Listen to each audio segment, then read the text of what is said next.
78 Sports TV here. Salute to the mighty LDBC. Smash the like button, hit the subscribe, turn on your notification bell so you'll be notified when I drop a new video. And if you're digging the video, go ahead and share this joint. All right, so Shakur Stevenson, he was on the Breakfast Club. I did a video about it the other day, yesterday. And I said in the video it was something else he said that I wanted to talk about, and I couldn't remember. And I said I would get back to y'all when I remembered, and now I got it. Now I remember what he said because I've seen a few other brothers talking about this. Shout out to my brother Blue Blood Sports TV. And I've seen some other brothers talking about this as well. And that is that Shakur Stevenson says that he's willing to go to 154 pounds to fight Conor Benn. Now, mind you, Shakur Stevenson said that the whole interview he's talking about how small he is. And he used to think he would finish his career off at 147. He said, but not no more. He don't believe he's going to finish his career off at 147 anymore. He thinks that now he's probably going to finish his career off at 140 because he's already a small guy. He said he low-key can make 130, which is cap. You know what I'm saying? He said he's still a small guy. Now, I can see him at 140 for sure. And I can see him at 147 possibly. Guys who are defensively gifted and defensively skilled as Shakur Stevenson, they can give up weight because they don't get hit anyway. If you are a type of guy who can avoid getting hit, then you can give up more weight than the average guy can. So Shakur can definitely give up some weight. I can see him possibly fighting at 147 and 140 for sure. Now, but while Shakur is saying he's so small, he then says he'll only go up and wait for the big fights. And he said he like Conor Benn.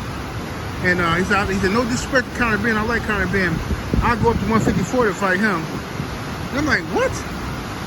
I'm like, that is the stupidest stuff to say. This is why people need a PR person, for real, man. Why on earth would, if Conor Benn is just talking about going back down to 147, Conor Benn is talking about going down to 147 to fight Jerron Boots Ennis or Marius Barrios, why on earth would you open your mouth to say, I'll fight him at 154? Shakur, that's a horrible thing to say, because Conor Benn, I promise you, if that fight ever happened, Conor Benn will definitely use that to his advantage, just like Andre Ward used it to his advantage when Chad Dawson said, "Oh, I'll come down to 168 to fight him." Just like Floyd used it to his advantage when Canelo said he'll fight Floyd at 150 or something like that. He said. So you gotta be careful of the stuff you say, because fighters will hold it against you, will use that against you. You know what I mean? And but I think that's a silly fight for Shakur. I understand you want the Tank fight, I get it, and I want you to fight Tank too. I think that's a dope fight, so we can find out who the best lightweight is. However, and I want you to have Lomachenko fight and all that, but guys don't want to fight you. So now, to get this desperate to say I want to fight Conor Benn, I think it's ridiculous. Even though you're 20 times more skilled than Conor Benn, and I do, like I just said, I think a guy who's defensively responsible as you can go up and wait and give up. You can give up some weight because of your defense. I think it's wrong. It's the wrong decision to go for Conor Benn. Reason being, you might be more skilled than Conor Benn. Conor Benn is reckless. He throws haymakers. He's like Rolly on steroids.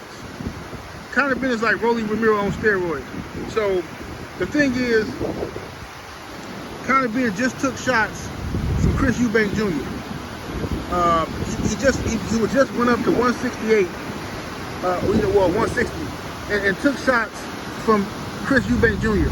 There's zero chance at all, that Shakur Stevenson hurts Conor Benn whatsoever in the fight. That means Conor Benn is going to come walking forward. He's not going to be afraid of you at all. Right? He's not going to be afraid to get hit, and he's going to push you against the ropes. You won't be able to run. He's going to hold you with one hand and just pound on you. You're going to be trying to hold on to him. You're not going to be able to hold on to. It's going to be a mauling. It's going to be a mauling. Okay? At 154. Now, if you fight him at 147, that's the fight. I think is a little bit different. I would give Shakur a better chance to beat him at 147, but fighting him at 154 is just absolutely ridiculous. He will be basically you'll be fighting him at basically the same weight he fought Chris Eubank at, and that's just ridiculous. I think that's ridiculous to even entertain that. You know what I'm saying? And if you are already you should have said that, Shakur, because now that you're saying stuff like that, you're gonna have other fighters trying to pull you up in weight. So you ain't gonna be able to meet nobody that don't catch weight or nothing like that. They're gonna be like, nah, man, you said you'll fight Conor Benn at 154. You can fight me at 147. You know what I'm saying? That's how it's gonna go. You know what I mean? And I know Shakur won all the big fights and stuff like that, and he frustrated because won't nobody fight him. But you know, Shakur, you messed up. You messed up when you turned down the Haney fight. And I know I'm not trying to dwell on the past, but it is what it is.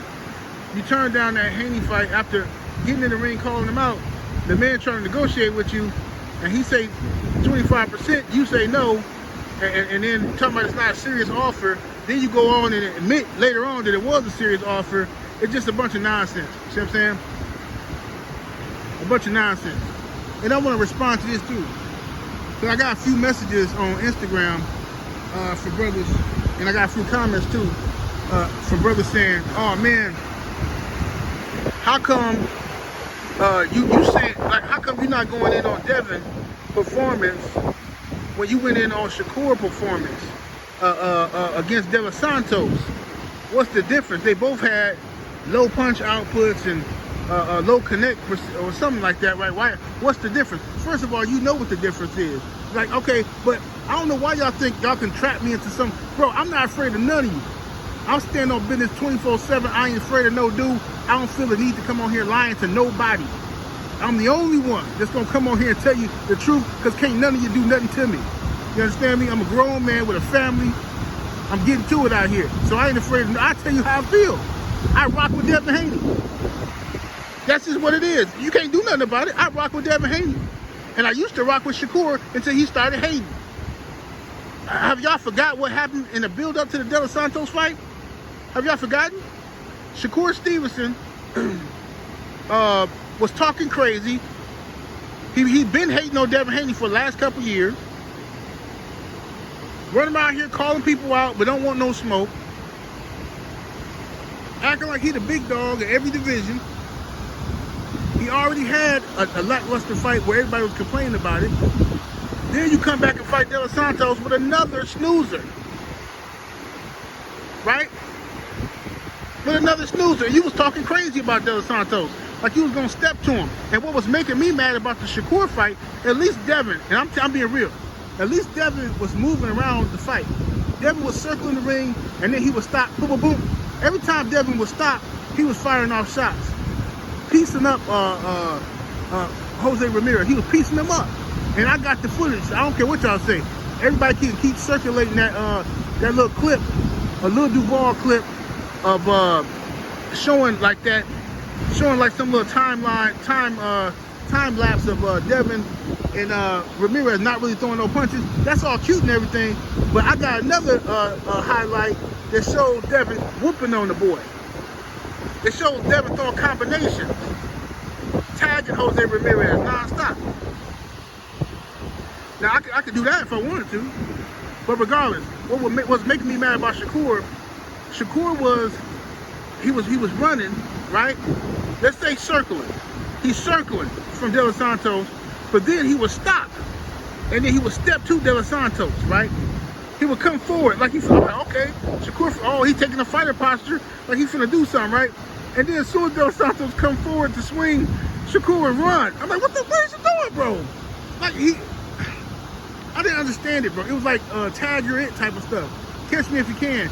Like it was like tag you're it. You know what I'm saying? Everybody used to play tag you're it when you like it'd be that one fast dude. You tired. You've been chasing him around. You tired, and then he would stop and stand still. And you're like, oh, I'm finna get him now. You run up to him, and then he take off running again. You're like, man, I ain't got time for this, man. You know what I'm saying? He hide behind this tree, and you come be quick, and he take off again. It's like, bro, what are you doing, Shakur? That's what Shakur was doing versus De Los Santos. You don't believe me? Go back and watch the fight. and then watch Haney versus Ramirez. Yes, Haney moved a lot in the fight, and it was two totally different circumstances. Shakur Stevenson was not coming off of getting cheated by a steroid user. I know y'all want to keep, a lot of people keep trying to overlook the steroid thing. They're doing it on purpose because you don't want to give Devin that out, right? Y'all want to keep Baby and Ryan Garcia. He didn't do anything wrong, right? He didn't do anything wrong. I got another video coming about that.